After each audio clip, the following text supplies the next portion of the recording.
Diversity Policy and Programs Office at the AAMC. I have the privilege of introducing our great speakers today.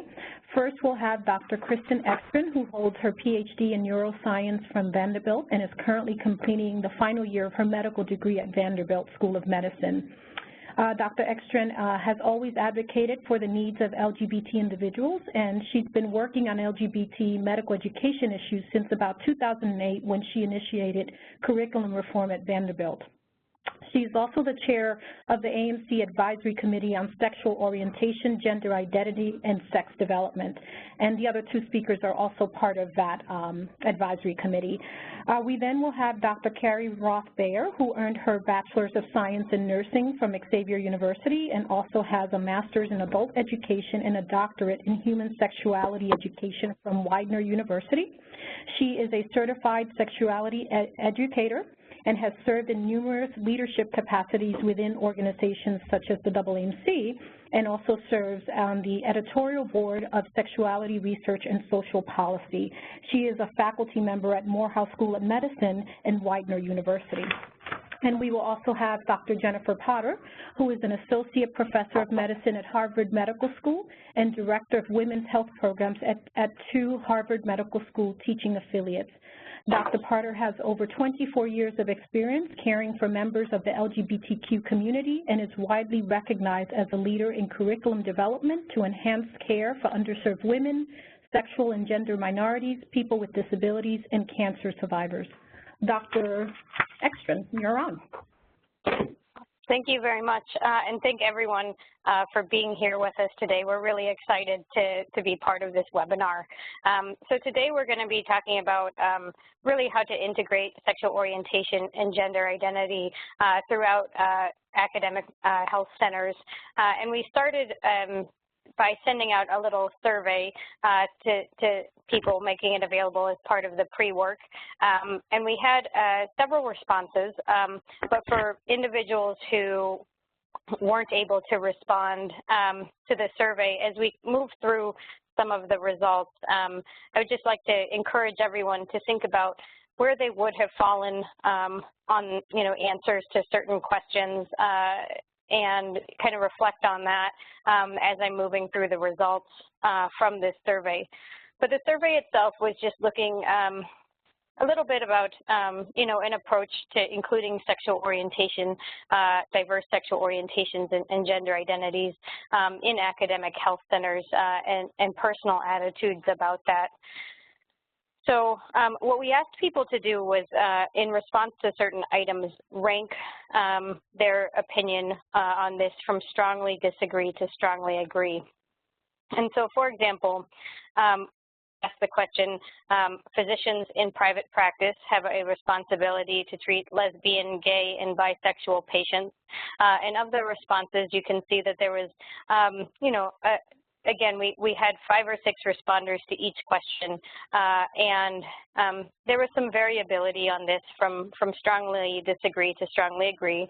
And here what we're focusing on, again, is sexual orientation. So individuals identify some form of same-sex attraction or orientation towards individuals of the same sex, known as lesbian, gay, or bisexual. And so there's quite variability there. Now we asked the same question about gender identities and working with transgender patients. So physicians in private practice have a responsibility to treat transgender patients. And as you can see here, there was still some variability in that too, where we had some individuals strongly agreeing that transgender patients should be served by everyone, and other people who were sort of mixed on this, which is not uncommon to see and not uncommon to hear from health professionals. Looking at just sort of how we ourselves perceive same-sex sexual attraction. So to say that that's a normal part of human sexuality, again, a number of people strongly agreeing, and other people having more mixed opinions on that. But one of the interesting things is that when we look at the same thought about gender identity, we see not as many people on the strongly agree spectrum. So asking the question, identifying with a gender not assigned at birth is a natural part of human gender. So is a transgender gender identity, you know, a natural thing?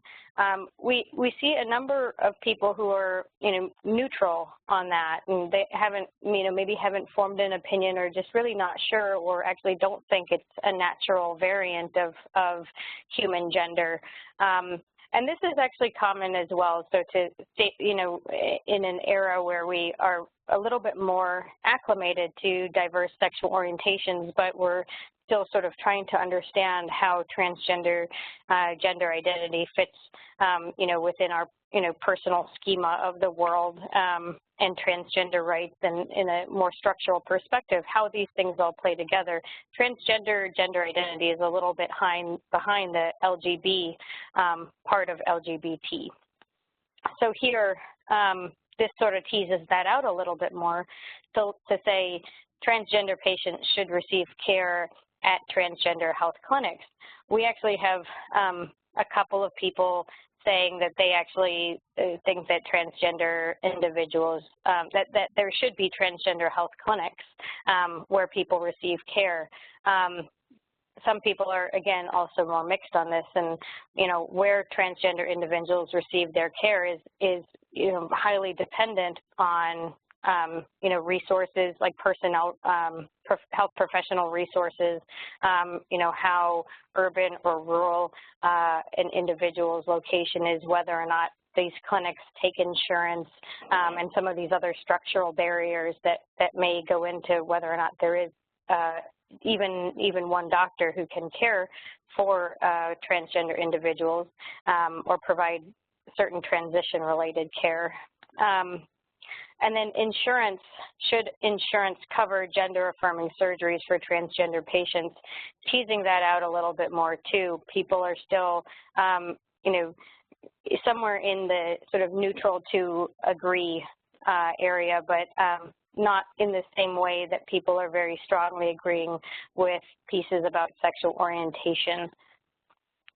And when we look at that, how we handle that within our own academic health centers, how we prioritize that within our diversity initiatives. So asking sexual orientation should be prioritized to the same degree as other diversity initiatives. We have most people who completed the survey strongly agreeing with that should definitely be a part of diversity initiatives. But when we talk about transgender gender identity, should that be prioritized to the same degree as other diversity initiatives? People are a little bit more uncertain. Again, still agreeing, but not quite on the same degree to which we want to prioritize sexual orientation.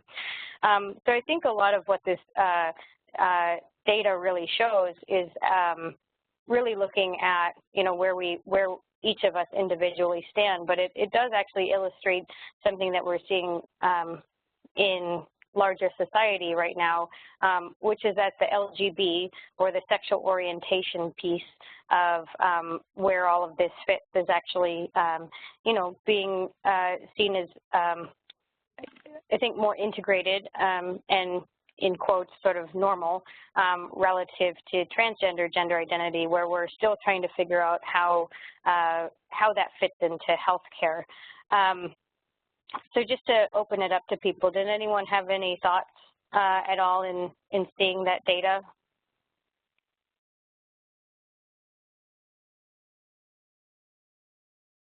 I just have a quick question. Hi, this is Tara Cunningham in Phoenix. This data, have you administered this on a wider scale for medical school folks? If you have, I apologize for not knowing, but I'm curious how it corresponds with kind of national trending that you've seen, or any surprises that or any of the data that's caught you by surprise.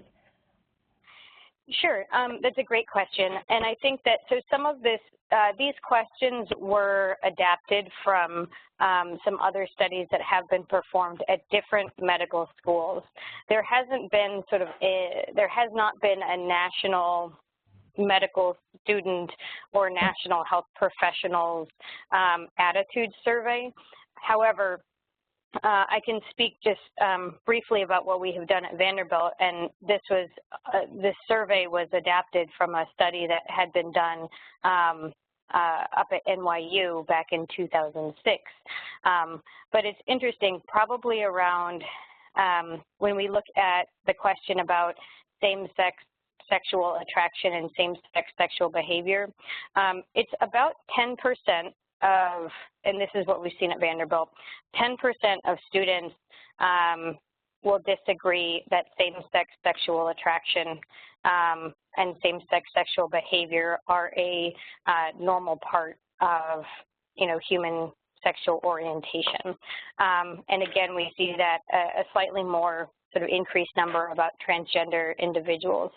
I think the interesting thing about that data relative to some other data about physicians in actual practice is that that number, I think there's always sort of a minority, but still significant, sort of 10% that expresses concern about sort of same-sex sexual attraction, same-sex sexual behavior, transgender identity, where it's sort of observed as I don't want to say like not normal, but whether or not it's a normal variant. So these are sort of things that I worry about from a standpoint of they may not be sort of an overt vocal piece of one's day-to-day practice, but can certainly influence how implicit biases may impact the way in which we perform our jobs and day-to-day functions. I think one of the other aspects of that we don't know is how for people who what I can't answer is for people who agree, so who may be in somewhere in between that 75 to 100 range, whether that has actually trended more from an agree to a strongly agree, and how vocal people are being about this issue in their day-to-day practice. Because I have seen, and I think maybe Jenny and Carey can also comment on this as well, a shift into the degree in which people are being more vocal about the importance of inclusivity of sexual orientation and gender identity in medicine. But there does seem to be a fairly stable sort of number of individuals who carry with them sort of opinions that may impart implicit biases into the way in which we interact in academic health centers. Carey or Jenny, do you have any comments on that? This is Carey, and I guess I'll go into further examples as we move throughout the presentation.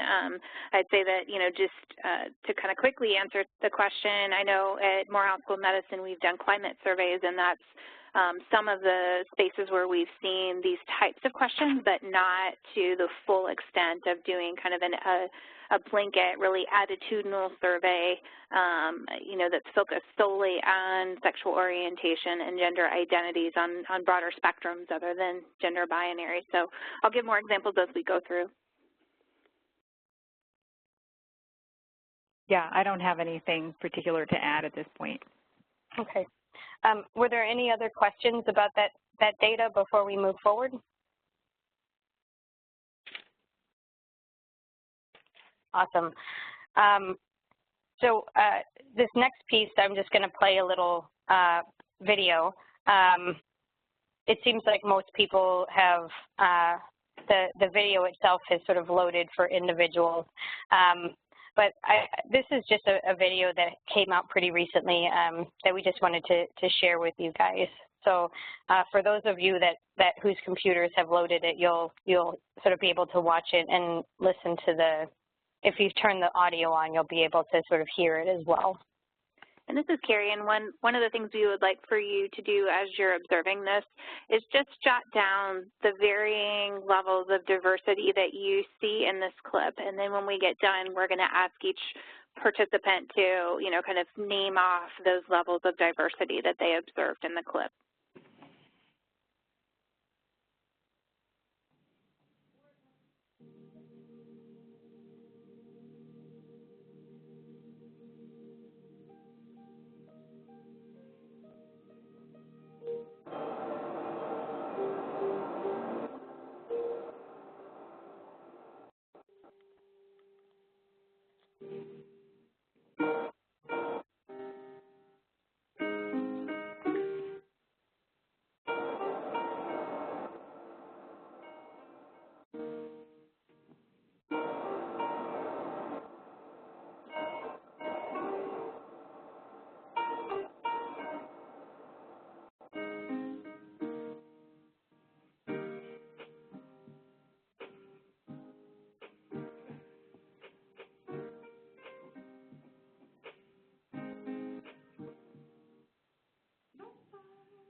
We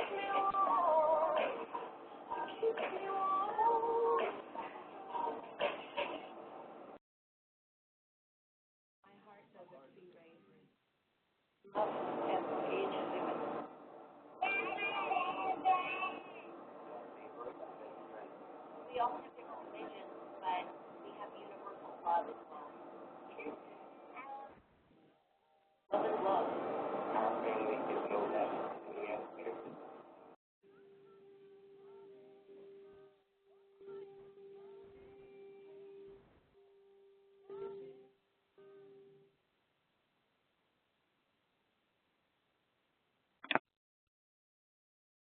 Now that you've had a chance to view the clip, and hopefully everyone was able to see it, if you could just name off some of the layers of diversity that you saw represented in that clip.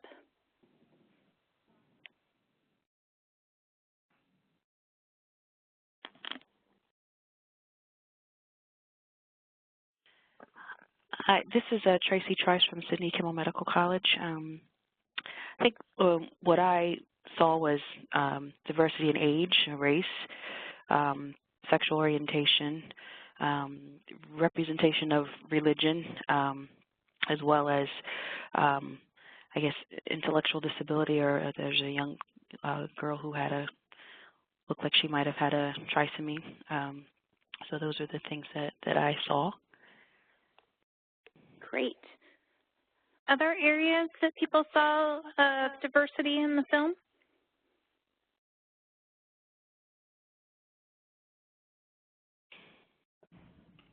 This is Brian Gittens from University of Virginia. The scene at least is someone who was sight impaired, and I think ethnicity was also depicted in the video. Great.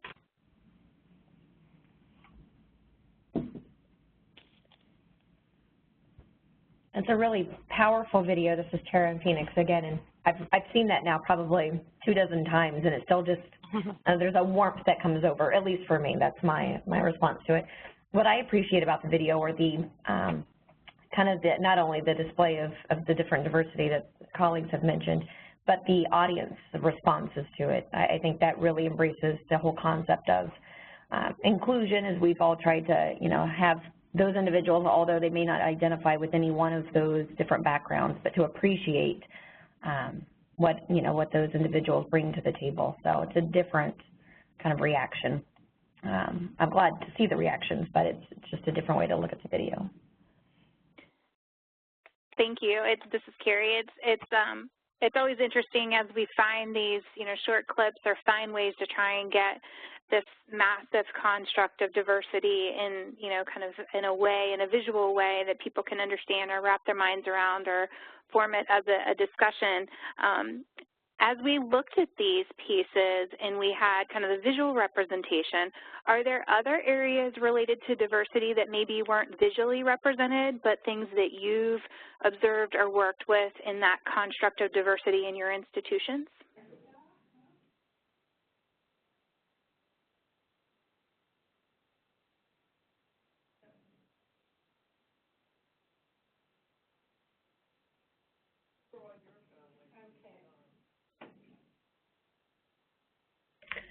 This is Jennifer Alley from College of Medicine Phoenix as well.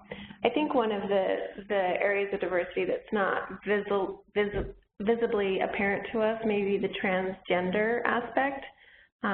It's very difficult to know the transgender identity just from a visual reference. That's a wonderful point. Thanks, Jennifer.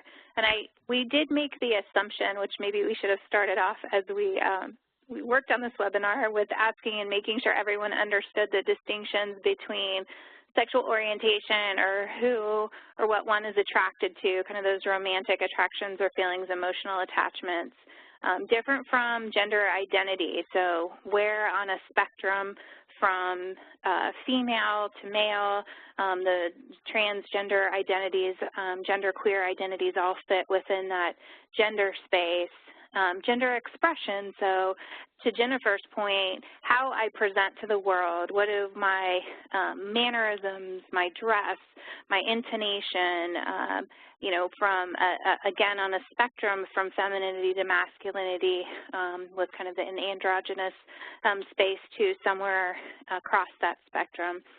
Different from sex behavior, so who or what I engage in, whether it's with myself, with a partner, with multiple partners, those are kind of distinct areas, and we just want to make sure, one, everyone's on the same page about the distinctions, because it does make a difference when we start to talk about diversity and getting at intersectionalities. Are there any questions about distinctions between sexual orientation, gender identity, gender expression, sex behavior?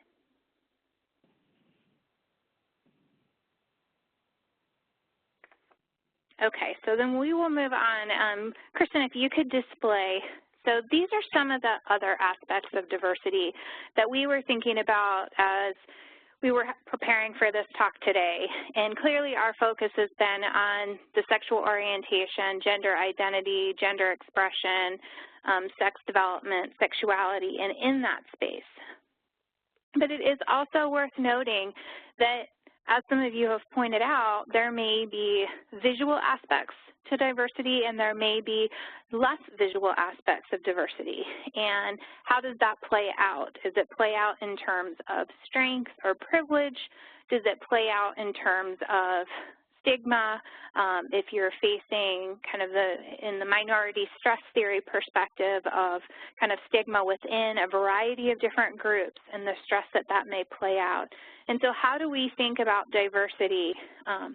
What we've experienced in terms of cultural competency trainings has been predominantly focused more so on race, ethnicity, culture, and less to an extent on sexual orientation, gender identity, gender expression, moving into those kind of broad spectrum spaces versus binary boxes. So what's been your experience at your institution as you think about whether you call it cultural competency, cultural humility, diversity? What are those spaces that really are speaking to you at your institutions?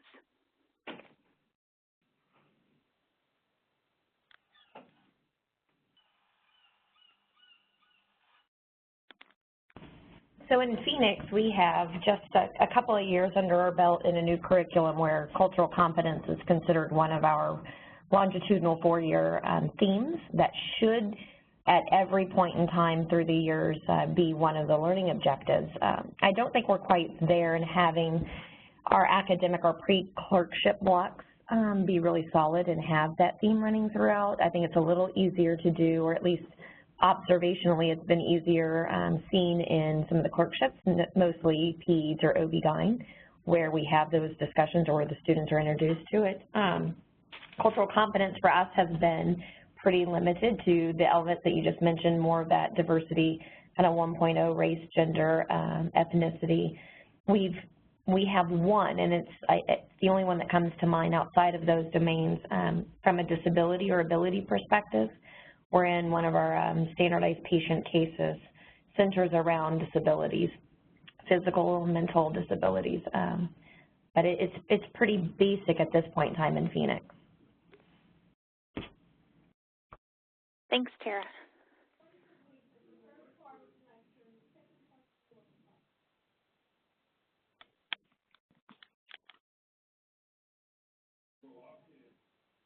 Other examples of approaches that institutions are taking?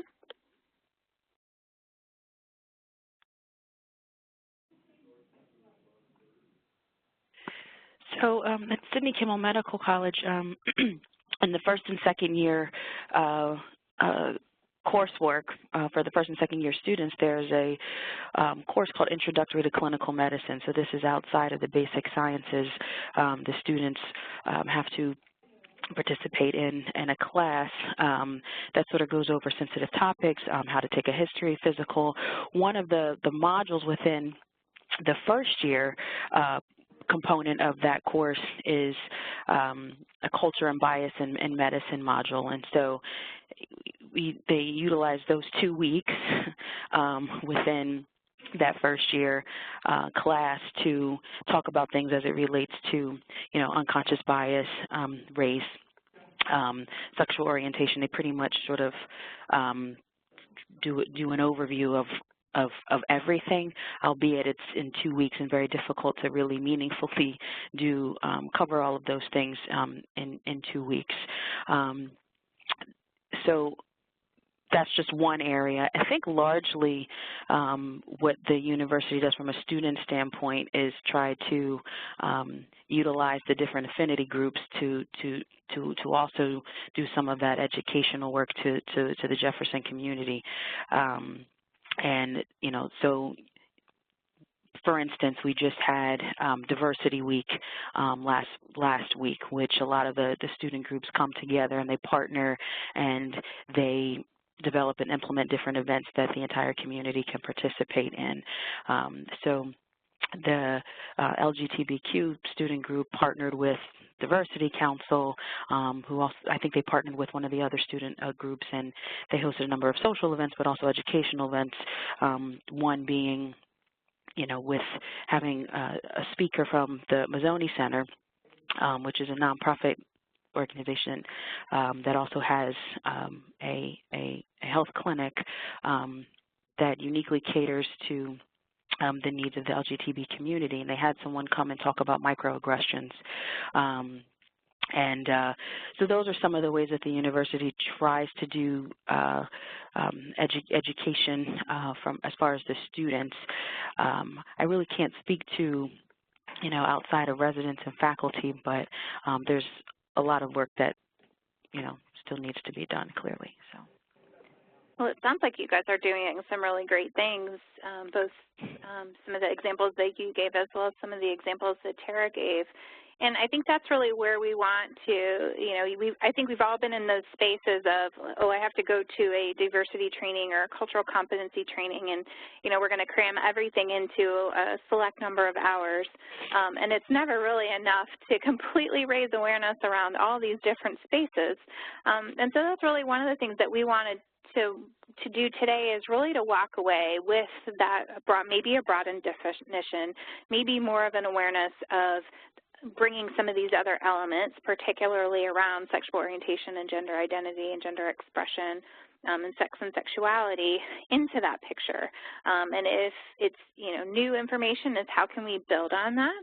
And if it's information or, you've been doing a good job, is just to think, are we being as inclusive? Are we looking at diversity in a space that recognizes, like you mentioned, Tara, some of those, Tracy, some of the unconscious biases that we may not even be aware that we have. So we want to use this as a time to transition into, for those of you who had a chance to do the pre-work, we had sent out a case review. And Jenny's going to walk us through the case review. And what we want to ask you to do is, as we're going through this, is to, again, think about what are those different elements of diversity that are presented in this case. So this is a case concerning a man named Michael. And just imagine that you're on the diversity committee at your institution and that a medical student comes to meet with you regarding an incident with this patient that she helped to take care of recently. And she describes the case to you. And he's a 55-year-old African-American female-to-male transgender man who came alone to the gynecology oncology clinic for treatment planning after being diagnosed with a pelvic mass. The mass had been discovered in the emergency room at a visit after he'd experienced 6 months of an intermittent bloody discharge and recent onset of pelvic pain. Can everybody hear me? Yes. Okay, yes. Sorry. And subsequent workup revealed a stage 3B cervical cancer. He came out as transgender in his late 30s and is currently receiving cross-gender hormone therapy in the form of testosterone, and he's undergone bilateral nipple-sparing mastectomies. And he's currently receiving his routine care at a primary care clinic affiliated with your academic health center. He hasn't had a Pap test for cervical cancer screening since beginning his transition, but he still has his natal pelvic anatomy. And he has a history of chronic back pain, which happened after a car accident at age 44, but he hasn't had any other ongoing health concerns. Currently, he's working as a bus driver, and he receives health insurance through his job, but he isn't able to work as much as he would like to because of the pain, and he feels that he barely makes enough money to get by. On entering the room to see him, Sarah encountered a visibly upset, bearded man who was standing by the door, and she invited him to sit down and asked as to the source of his distress, and he recounted an experience on arriving to the clinic that had been very upsetting. He said that during check-in, the receptionist had looked him up and down, had appeared confused, and had said that this is a gynecology clinic and we only see women here. He insisted that he was in the right place. He sat in the waiting room, but he felt intensely embarrassed, and he was afraid that the women sitting there waiting as well were all scrutinizing him. And minutes later, a similar kind of situation occurred again when he was misgendered. So he says he's not sure he wants to stay to complete the evaluation, and he's having second thoughts about undergoing any treatment because what difference will it make anyway? You know, I'm only in this situation because my regular doc told me I didn't need pap tests when I started testosterone. And Sarah has just learned that Michael is filing a formal complaint through Patient Affairs.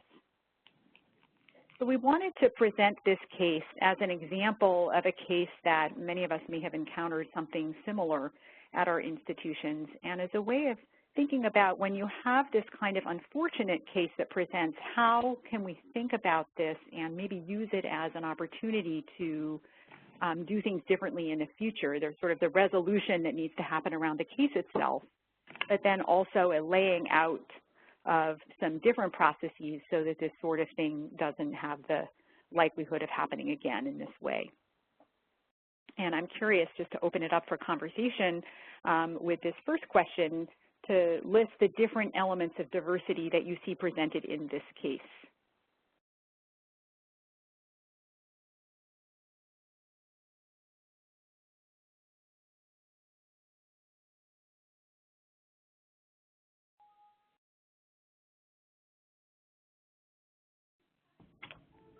I've had to restart my machine, so I've lost your slides. But if I'm just going from what you've described, certainly for this front desk individual, you know, the assumptions of sexual identity, you know, the bias of or the assumptions based on appearance, I think something that we've struggled with, and as Jennifer mentioned, you know, it's one of those more difficult conversations to have because you are making the assumption based on physical appearance. So there's that bias that occurs probably more often than we know.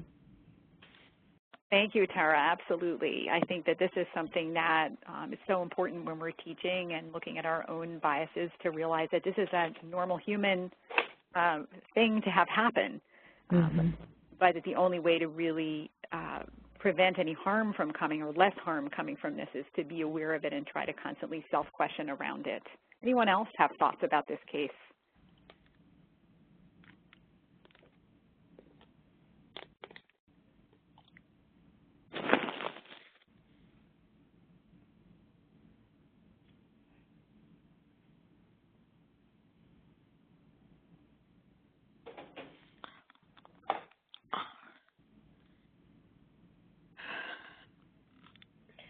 Maybe Tara again, sorry. I'm not sure where everybody is today or if we're just all really exhausted from post-match syndrome perhaps at medical schools. But I think for this to occur at an OB clinic and to occur more than once, you can chalk up the first mistake or the first misrepresentation as a mistake or somebody that's new to the clinic. But I'm surprised, and I think, again, it's an assumption made that those in that particular field of medicine are more sensitive and aware of transgendered patients or those that are going through a biological or a change. So I'm surprised to hear that particular situation because I know it's not a dreamed kind of situation that these things occur. So it just surprises me that somebody in that field of work or in that specialty would make that assumption automatically.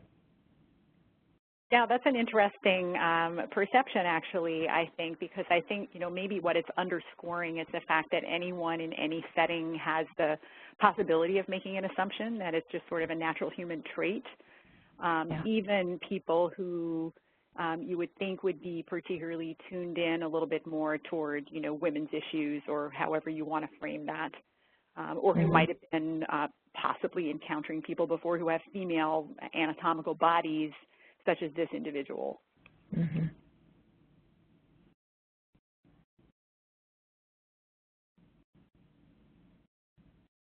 Any other thoughts? I guess I'm, as a clinician, and I'm also shocked that the patient in this case was told that they didn't need PAPs anymore when they started testosterone. I don't know. I guess that's just baffling to me. As if the testosterone was, I don't know, going to somehow change the innate anatomy. So.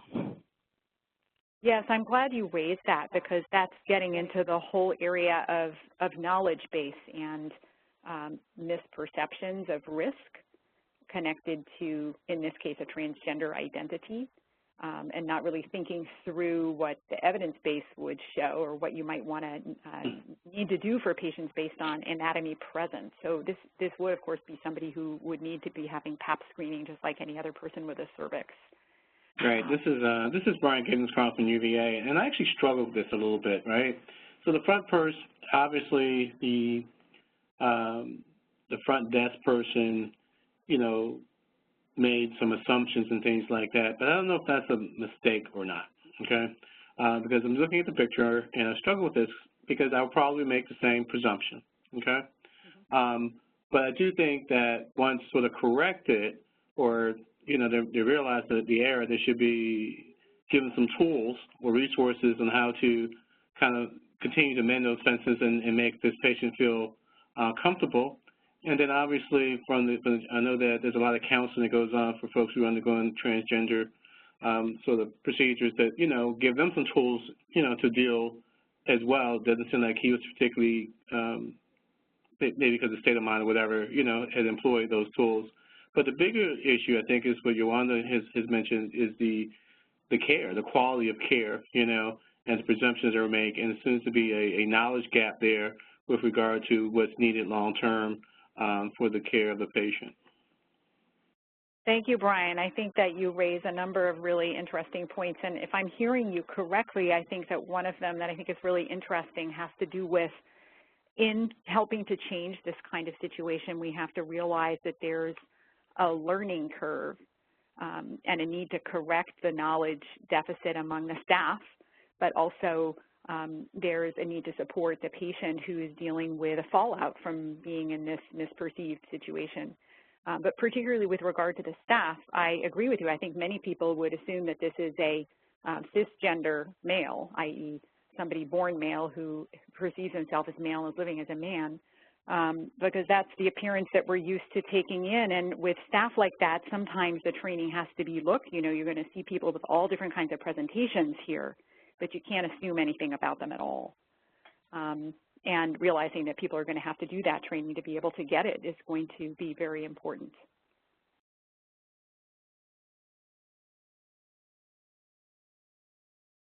I also am really glad you raised the words quality of care, because I think that is really obviously what we're getting at, that we want to make sure that we give top-notch quality of care to all people, and then we make sure that the care is equitable across all different kinds of diversity groups.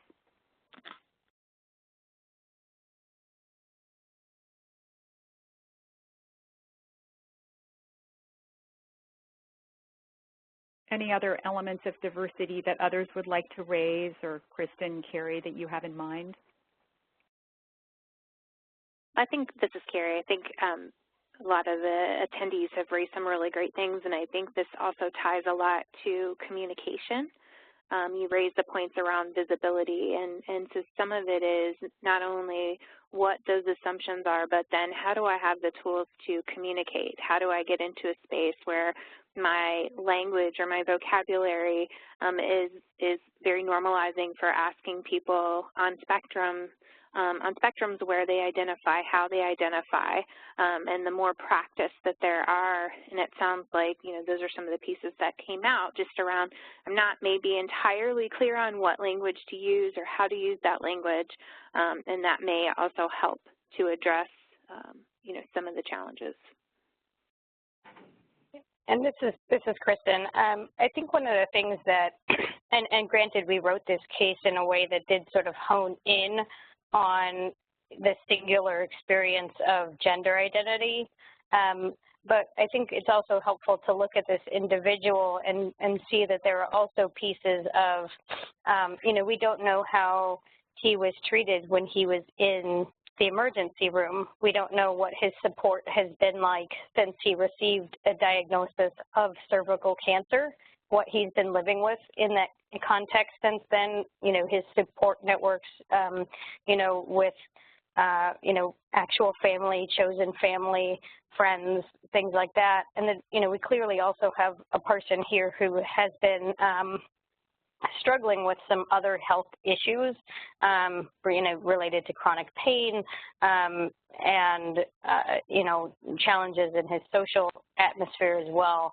And so the degree to which those may be playing in, those prior experiences may be influencing his current presentation, you know, I think would also be worth exploring with him, you know, at this particular visit, from the standpoint of how do we kind of move forward in a way that acknowledges him as a patient and how care can be provided to him in a safe and affirming environment. I think you're correct. I think we bring about a couple of issues and that I was thinking about as well with regard to both race and with a socioeconomic situation they're in as well, with regard, especially with regard to sort of healthcare disparities and the like. And it all goes to quality of care, right? And ensuring that folks from various walks of life, diverse walks of life, whether it be transgender, race, socioeconomic, things like that, have access to quality care. So we don't know how much of those issues kind of played into the care he received.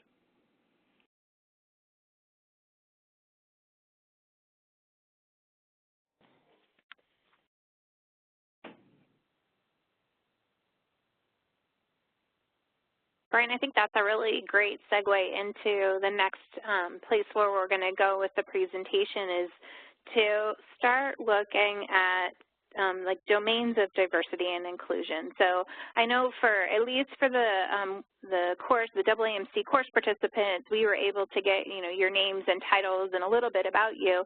We see a lot of folks are in positions around diversity officers, some in clinical care, some in human resources. I know we also have some participants who are not within the diversity program with the AAMC, and we hope that you're getting some pieces from this as well, as we don't know as much about your backgrounds. But as we transition into this, you know, looking at domains of diversity and inclusion, we wanted to give you some examples of what we've been doing or what we've seen happening at our institutions and also on the broader scale. So Kristen's going to start off talking a little bit about institutional leadership and commitment. Sure. Yeah, so I think, you know, the way that we have sort of framed what we're going to talk about here are, you know, this is put forth in, you know, the publication that our committee came out with recently to say that there are really sort of 5 domains of diversity and inclusion, and we related those back to sexual orientation and gender identity. And so we've listed these 5 domains, and we're going to walk through what each of those are and some initiatives that you see. So when it comes to institutional leadership and commitment, one of the things that we're just going to highlight is honestly, in many ways, you know, understanding what your institution wants in this realm and how to sort of meet institutions where they are. And so at Vanderbilt, you know, one of the things that we did back in 2012 was we started our program for LGBTI health. And one of the reasons for why that ended up being the case is that as we moved into, you know, I started at Vanderbilt in 2008, and we had initially started looking at some of the work that had been going on in the curriculum and how we could revise the curriculum. And as I started working with different faculty members in the realm of curriculum, you know, reform, there kept being these other issues that were raised. So for example, well, what if a student observes bias in a certain setting, or what if a student experiences bias in a certain setting? If we're talking about these issues, then you raise the risk that bias might occur, and so you have this, piece about welcoming environments, et cetera. And then, how are we providing, insurance to pieces, to individuals? So all of these different pieces sort of came, people just sort of, by opening the doors, they just opened this floodgate of like all of these questions about how you put together, within one institution, having a central hub with expertise in how to navigate all of these different pieces and put them together for students, for faculty, for patients, for our policies, et cetera. And so what we ended up doing was, within the Office of Diversity itself, establishing the program for LGBTI health, and using that as sort of a central hub for helping patients in the community find a place. They have a place in which they can ask where, who are the providers that provide certain services, or which providers are known to be very gay-friendly. Having expertise in that program, so if a certain department wants grand rounds or a lunch lecture, they have people that they can ask to go give a lecture on this topic. And certainly visibility has, in and of itself, of this program has led to much more patient engagement, and has also led for a space for patients, if they have negative experiences but don't feel comfortable reporting it directly to the medical center, can come through our program, and we can help them submit a formal patient complaint, or if a student experiences something challenging, they can do that as well. But the purpose for the program itself was to sort of centralize all of these different pieces that would fall under one roof, so we could accelerate change in a relatively rapid way, because there weren't different initiatives going on across the campus. Jenny, do you want to talk about sort of recognition? Absolutely. I wanted to just give as an example something that the medical institution that I work at, the Beth Israel Deaconess Medical Center in Boston, did many years ago. It's been about 20 years, actually, that they've offered an LGBT Achievement Award, and they actually present 2 of them every year during the annual Pride celebration event that goes on in the city. And the awardees can either be individuals or organizations. They could be employees or external to the institution, and they can be of any sexual orientation or gender identity. And they're chosen on the basis of a number of things, including advancing LGBT agenda items related to the workplace. So this might have to do with benefits, same-sex benefits, and that kind of thing, or supporting gender affirmation surgeries for employees. It might have to do with having demonstrated leadership in advocating for LGBT patients and community.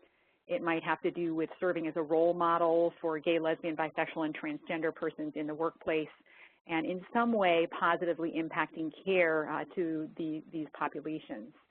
And this has really been wonderful in terms of giving visibility to people in the LGBT community, and both internally and externally within the organization. And there's a celebration that goes along with it, which is institution-wide and very broadly attended. And there also is a public display that happens for the whole month that the Gay Pride celebration happens. The other institutional initiatives that have been promulgated by an LGBT advisory group that brought about this award in the first place include domestic partner benefits for same-sex couples, which have gone on now for about 20 years, so long before legalization of gay marriage in Massachusetts. And then also insurance coverage for gender affirmation surgeries, which came along last year.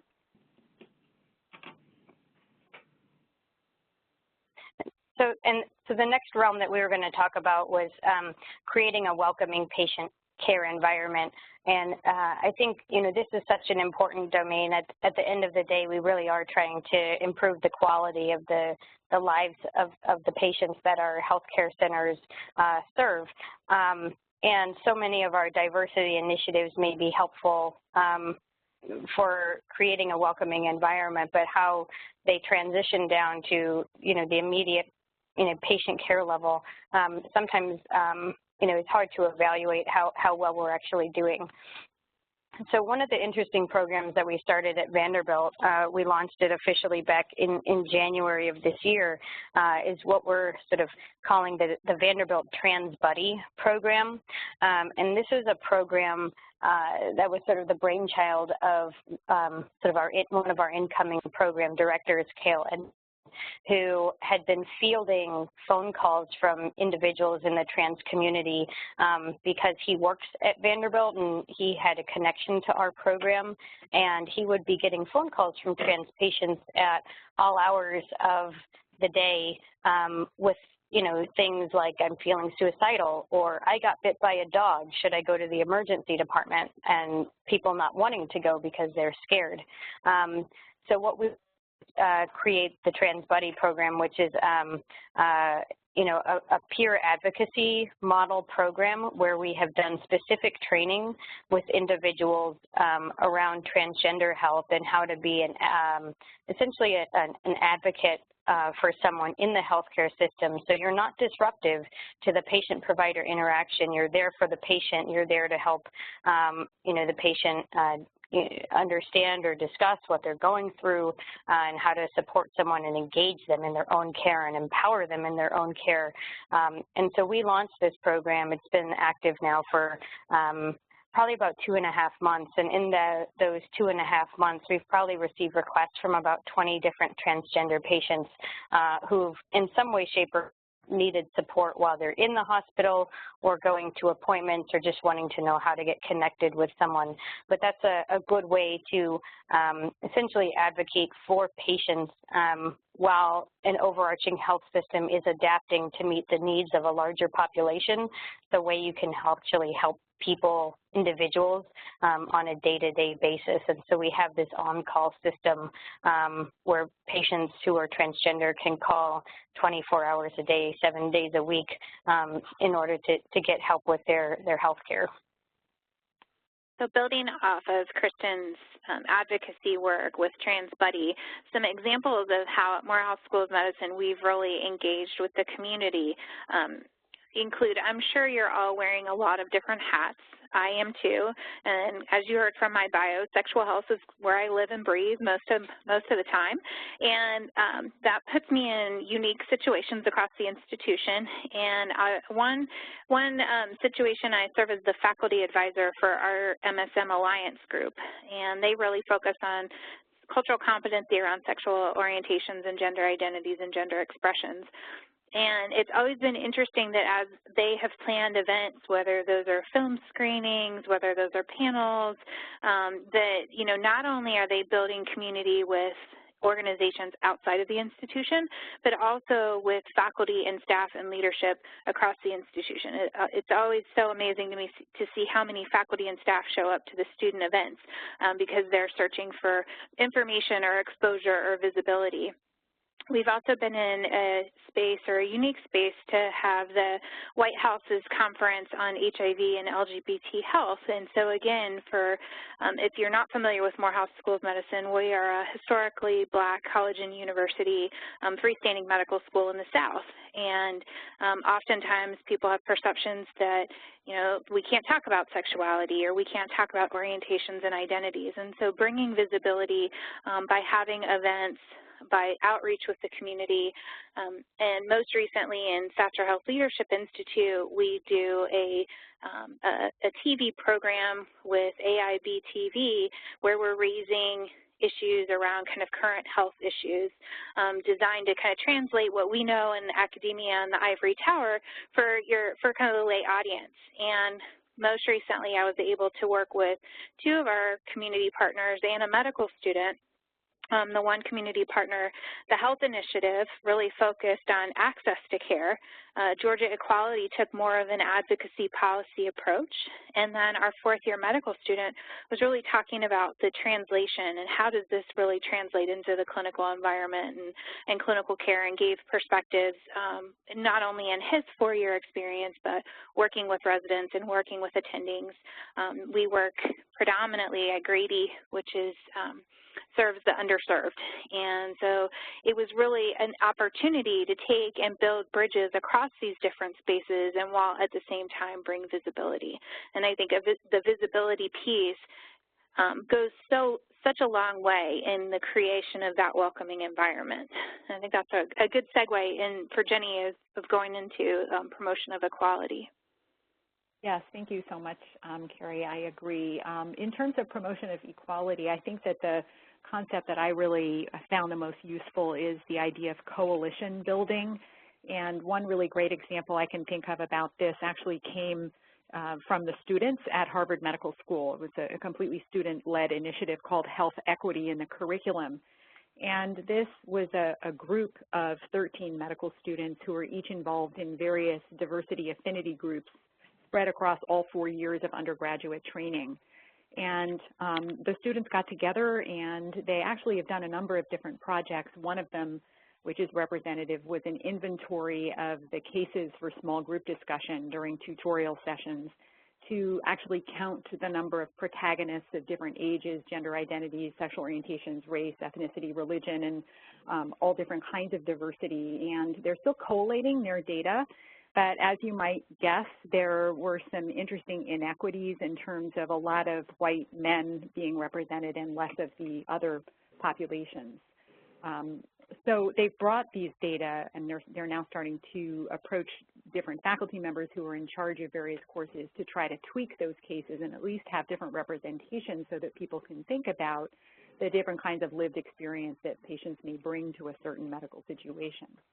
The other thing that's come from this coalition building is that a couple of students got together and they took the 30 competencies that were published in November 2014 in the AAMC's Sexual Orientation, Gender Identity, and Differences of Sex Development competency set, and they mapped them across a new HMS curriculum that is going to be rolled out at the end of the year. So this is an opportunity, since the curriculum is being revised anyway, to be able to have a say-so in terms of tweaking different things that are going to be intercalated into the curriculum.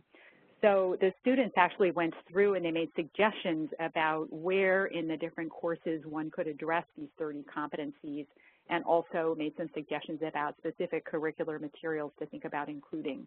But I think the greater idea with all of this is that it's the coalition building and the focus on equity that really has helped this whole process move forward. I think those are two great points that were raised. A couple of other points that fall within both the promotion of equality and also the protections against mistreatment. We had a postdoc student who was with us in our Health Policy Leadership Fellowship program who identified as transgender, and he was helping us look at our policies, and especially our equal opportunity employment statements, our non-discrimination policies.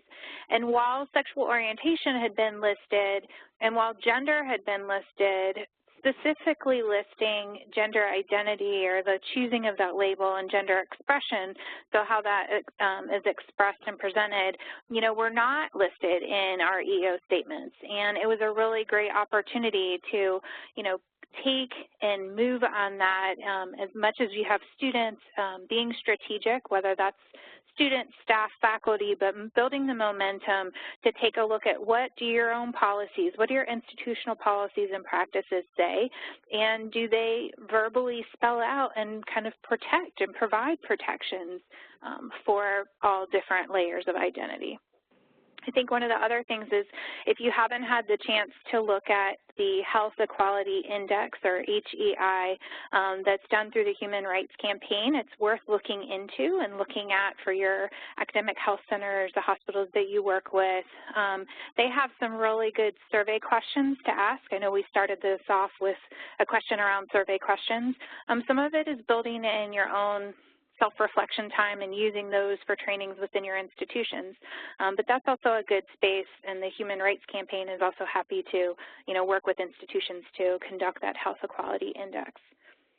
I think the other thing I wanted just to mention, because there was a question that was raised around kind of questions, is Morehouse School of Medicine, we did a climate survey really in sync with the release of the AAMC report on sexual orientation, gender identities, and sex development. And I will say, sitting on the Equity and Diversity Committee, which I heard some of you mention that you sit in those spaces and work in those spaces, is it's always a good reminder not to make assumptions, that the content areas that we live and breathe in are not necessarily the content areas of expertise for the person sitting next to you. And I know I found myself having to take a step back and sometimes make the case for why do we need to include expansive gender options when people are completing surveys. Why is it important that we ask about sexual orientation or gender expression? I know I got some pushback from members asking me why we needed to list queer or gender queer because of some of the historical connotations of that being a pejorative term. And so it's about another opportunity to educate, but sometimes that's that space, or in order to get buy-in, we've got to do some of that education of our colleagues along the way. And I think that's a good lead into our last bullet on this slide around efforts to educate. As you've heard us mention, some of the work with the AAMC and really a movement in medical education toward competency and kind of using competencies as those benchmarks for how to become a physician. And that approach is the approach that we really took in developing these competencies. We've been working together as a team now for a little over 3 years, and we had the opportunity to look across the lots and lots of competencies that Bob Englander's group had looked at in order to hone down. And from that, we really took a lens of how do we specifically apply these to the layers of identity around sexual orientation, gender identity, and sex development. Jenny, do you want to talk a little bit about some of the applied examples since the rollout of the competencies? Yes, absolutely. So one of the things that I think is really interesting is that there is one school in Louisville, Kentucky, that is the first to map the competencies across the curriculum. They're in the process of doing this now with what they've termed the Equality Project, which is a great name. And they're really focusing on education as part of a 5-fold strategy towards improving curricular inclusion and climate around LGBT and DJD-related themes. So it's interesting how they got to this. They basically have had an LGBT center on their main campus for the past 7 years.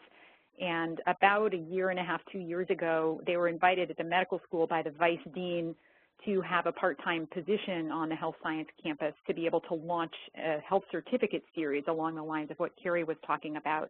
And it was so successful that the position very rapidly went full-time and was housed in the medical school student affairs office. And from that, they were able to expand from the certificate idea, which was a very focused way to educate, to the entire curriculum-wide process that they're engaged in now, which is really a demonstration project of how to do this that I think will be very interesting once they've learned a lot of lessons and are disseminating the information gained. Yeah, and sorry, this is Kristen. Just to piggyback on that whole idea of certificates, this is a topic that has been a way in which people have been using to sort of supplement the sort of standard curricula at different schools. NYU was one of the first schools to initially offer a certificate, so they developed a certificate program in LGBT health, which is actually, very similar to Louisville, had so many people interested in it, so many medical students that were interested in it, that they actually created a space, a sort of part-time job space that's run by Richard Green, who actually now oversees a lot of the curriculum stuff. So the certificate became built into the curriculum. One of the things that we've been doing at Vanderbilt is we actually have a standalone graduate certificate on LGBT health that students is actually sort of a recognized elective credit where what students will do is they opt in to participate. They have some didactic coursework that they have to complete. We have several faculty members who do, work with whose patient load in general tends to have a degree of individuals who may be LGBT, or questioning their sexual orientation, gender nonconforming, or transgender. So we have clinic experiences, and then we have a research component built into that as well, where people can do certain quality improvement projects, or if they want to do something that's a little bit more research-oriented, we allow space for those too. And so those are our three components that people have to complete in order to get a recognized graduate certificate in LGBT health that gets put on their diploma when they graduate from medical school.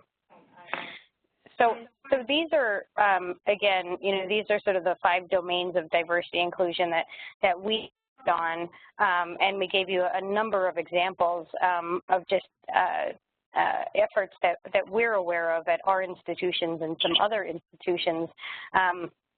But we wanted to offer an opportunity to dive into depth into maybe some of these areas and open it up for questions around, maybe picking a couple of different topics that you may want to discuss further that you might be struggling with at your institution, or you feel like you have an opportunity to build on and aren't quite sure of exactly what the next step should be.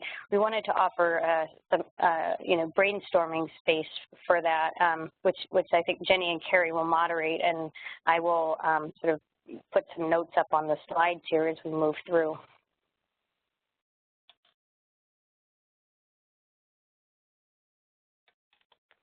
So does anyone have a topic that we discussed that they're curious about learning more about, or how to implement, or challenges that you're having at your individual institutions?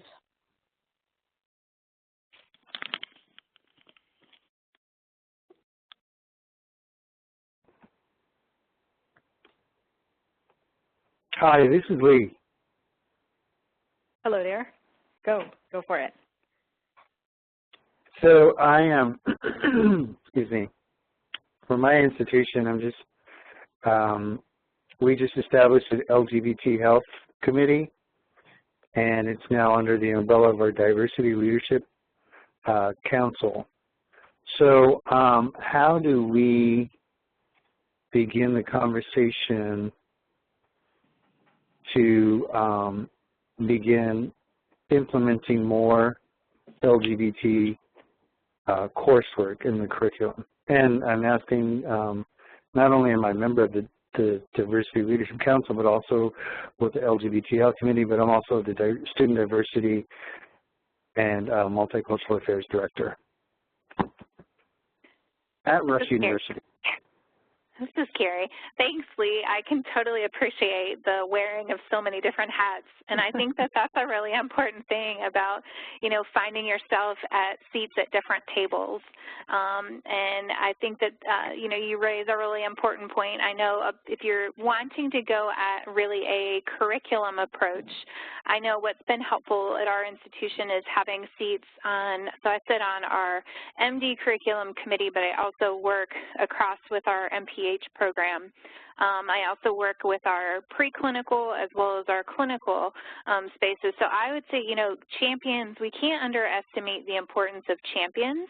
And so whether that's you, or whether those are students or staff or other folks who are on your, LGBTI or DSD or GNC space, is how, kind of the raising awareness, the asking those questions, and clearly within diversity, that's always a space to be able to start some of those conversations. Inclusion is another space, welcoming environments. Those are spaces. What we've found in terms of going through curricula too has been if you have a curricular mapping system or structure that you can plug in and start with what are we doing? What are we doing well? Where are our gaps and our challenges, and using that as a springboard to take a step. I would say that too, our book, which is freely available to download from the AAMC website, as well as the faculty development series, are good spaces too to help make the connections that, you know, we know that historically faculty, staff are strapped for time, that we're not asking people to necessarily recreate wheels. We're asking for finding those win-wins or finding sometimes those easy entries of things that already exist, and whether that's adding some new identities into exams, again, raising visibility. And I would piggyback onto that conversation and say that the data that you bring to these conversations is extraordinarily important. So you'll find that the publication that Carey just referred to has a lot of national data in it, but to the extent that you can collect it at your own school, it will be very helpful as well, because people tend to really look a little bit more closely at what's going on in their own backyard. And I think there's now an impetus nationally to be doing more of this work, and it's really an expectation that the AAMC has put forth. And so if people are seeing that compared to that, they're maybe not doing so well, they're going to be much more charged to be beginning the work. And then I think the other thing that I have just seen time and time again is never to underestimate the power of the students. So if there's an ability to survey the student population and get their take on what their learning is like and how they wish that it could be different, that can be very important too. LGME and other, one other quick point, and one other very quick point is don't underestimate the power of credentialing agencies. So when LCME came to do our site visit, it was a really great impetus for creating an equity and diversity committee. David! Fine, I need a favor. Sorry, Cameron, you were asking a question.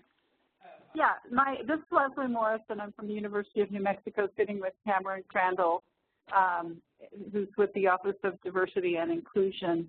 And my question is whether the AAMC offers any national consultation groups who might consider coming to spark off discussion or help us assess our climate here, not so much the climate survey, but just national resources in terms of people who might be available to visit our institution, more with a health sciences focus, health sciences wide. This is Jenny. I'm so glad you're raising this question. I think you must be a plant, actually, because truthfully, we are very interested in doing just what you propose. And actually, it would be very helpful if we could get a sense from some of you as to what you would want to have included in such a consultation so that we can make sure as we build this that it's really meeting the need.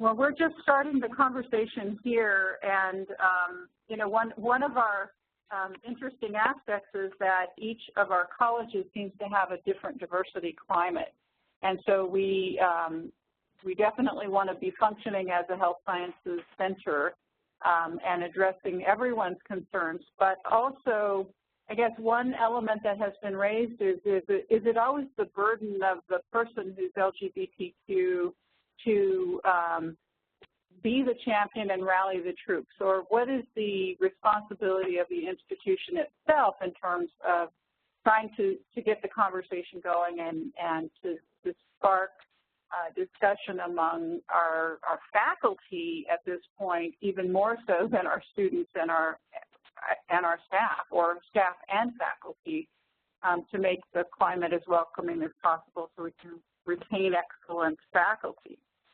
I think that's a really, really great point, and I think it's often, kind of an assumption that all LGBT folks are experts in all the different areas, and that's just not true, and it's not the case, and it's really an unfair kind of burden to place on all the different populations. I'd say one of the strategies that has worked really well has been to tap into allies at varying levels, and whether those are allies within sexual health, whether those are heterosexual allies, whether those are, allies work across all of these distinct letters that we tend to lump together to try and advocate for inclusion, but then we forget that there are uniquenesses within each of these different letters and orientations and identities. So I would say, tapping into the allies has been a strategy that's been very helpful. Tapping into leaders, administrative leaders too, who have an interest in, either attracting more students, being more visible, wanting to be one of the leaders with this new publication that's out with AAMC, and there are lots and lots of motivations that we've seen behind kind of some of the movement into implementation projects. So I know oftentimes it feels like the impetus starts when, somebody experiences or has a negative experience or mistreatment. I think if we can try to get to that space of being on the kind of either the proactive or the preventive side to say, it's really important to value all people at our institution, because if all people feel valued, appreciated, they work harder, they do better, they want to stay with us, so you can go at it from more of that business model leadership approach versus just a sexual orientation or a gender identity approach. And this is Kristen. I would actually just really piggyback strongly on the importance of allies. I think that when the point that you made about an LGBT person usually being the one that has to bring this issue to the table, or the expectation that this has to be the case. The points that I would make are, first and foremost, whether it's in healthcare or other settings, individuals' attitudes towards LGBT people change when they know an LGBT person or when they work with LGBT patients. So, yes, that is absolutely the case. And one of the cases that I would make, too, is that, LGBT individuals play an important role in changing climate purely by being out. So placing the additional expectation around individuals for, continuing to make that work part of their life, well, it is part of their life already, and they do a role just by being out. The other piece that happens is that oftentimes when an individual who is LGBT steps up to be the champion, that oftentimes gets written off as being that person's pet project. Whereas if an ally brings it up, it's almost like, you add that additional salience of it's saying, yeah, this has to be important. I mean, it can't just be a pet project. I mean, it's not about them. It's about, a system. And it's been actually very incredible at Vanderbilt to see how the individuals that have been most instrumental about accelerating change here have actually been individuals who identify, at least in public, as heterosexual. It seems that way, but still, you never know. But, openly identify as heterosexual, and they've been the ones that have really been able to capitalize on, it's not just about me, it's now about everyone around us.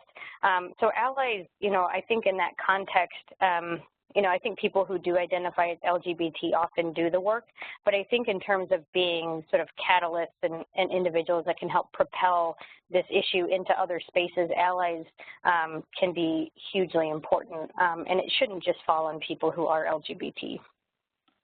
Thanks very much. That maybe gets a little bit at your point that each college at the Health Science Center has a different climate, and so that can make it very difficult to talk across silos if the other place you're talking to just doesn't see this as an issue. What we're starting to see at HMS is that we're able to leverage Title IX really interestingly. So if we have a student who's in a hospital setting and the student comes back to the medical school and says, I'm having difficulty, I feel that it's a discriminatory atmosphere in the hospital, and we don't actually have purview in the hospital usually to have the conversation, we can now say that since this is our student, we have a responsibility no matter where that student travels in their locus of learning, that we need to make sure that the atmosphere that they're in is a non-discriminatory one, and we need to insist that work be done to make it so. So it's starting to open a conversation because of what's going on a national level, which actually started around an entirely different issue.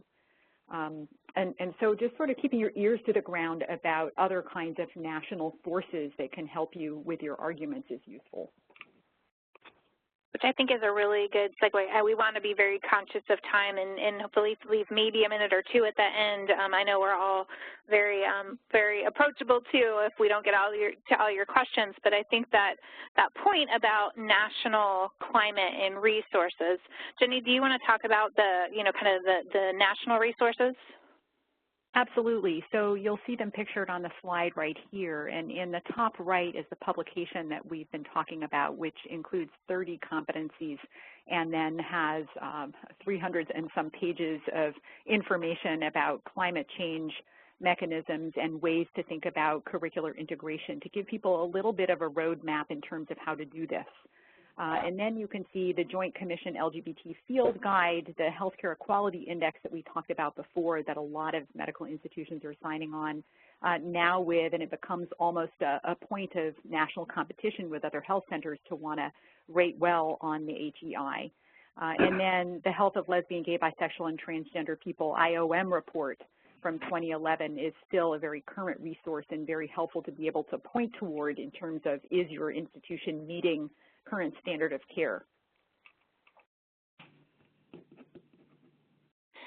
This slide here, we show you some pictures along with the competencies that we've developed in the book and kind of the how-to manual of how to tie it into administration and students and staff and faculty, and some tips on how to map it in your curriculum. We also have been doing work on a faculty development video series, and we launched the first 2 films the very first part of February of this year, and those are accessible on the link on Vimeo on teaching differences of sex development 1 and teaching differences of sex development 2.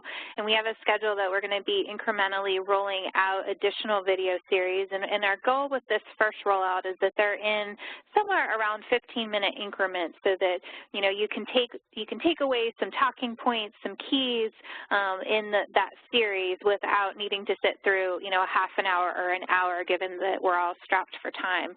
Ultimately, we will be working on turning these into continuing education and continuing medical education modules so that folks can actually get credit for them. So we're trying a variety of different approaches to kind of keep the conversation going and provide some of the education and tools along the way.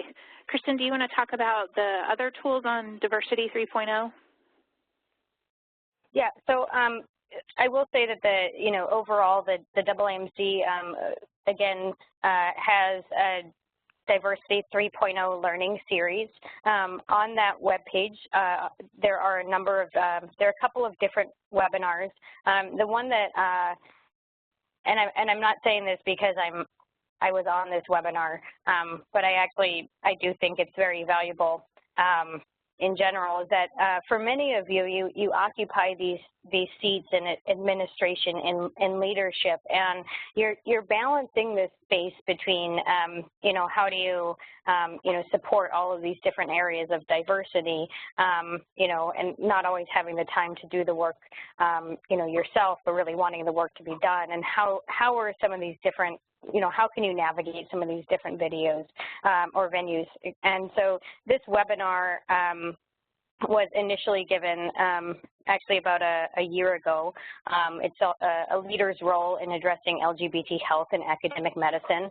And John Davis, who is the LGBT issues rep to the GDI, helped present this webinar. It's a little over an hour, but it really talks about really implementing many of the recommendations, not only in curriculum, but also in climate and how to do that, and easy wins, such as, talking with some of the people who might oversee your facilities, so you can re-sign your single stall restrooms to be,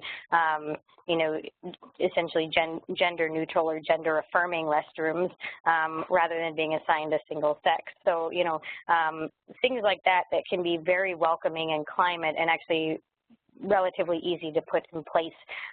This webinar touches on a lot of those things and is available online through the Diversity 3.0 Learning Series. And it was also presented at the annual meeting last year. So a lot of really good, easy wins and steps towards creating sort of a holistic academic health center around LGBT health. So I think with that, we've talked a lot about curriculum, and we've talked about climate and how to include all of that in an overarching diversity plan. And I will also say that, Jenny and Carey and I are just thrilled that everyone is here and the amount of participation that you gave. And I think, just to follow up on one of the questions that was asked earlier, about creating a national implementation workshop, we would absolutely love to get your feedback from where you are about what would actually be valuable in such a workshop. And that can, Laura or Marcia can, direct you towards our specific emails if you would like to email us with some of those ideas or any other questions that you have. We would be delighted, to continue that conversation as well. But overall, we really appreciate your time and your enthusiasm and the work that each of you are doing at your own institution. So thank you for being here today.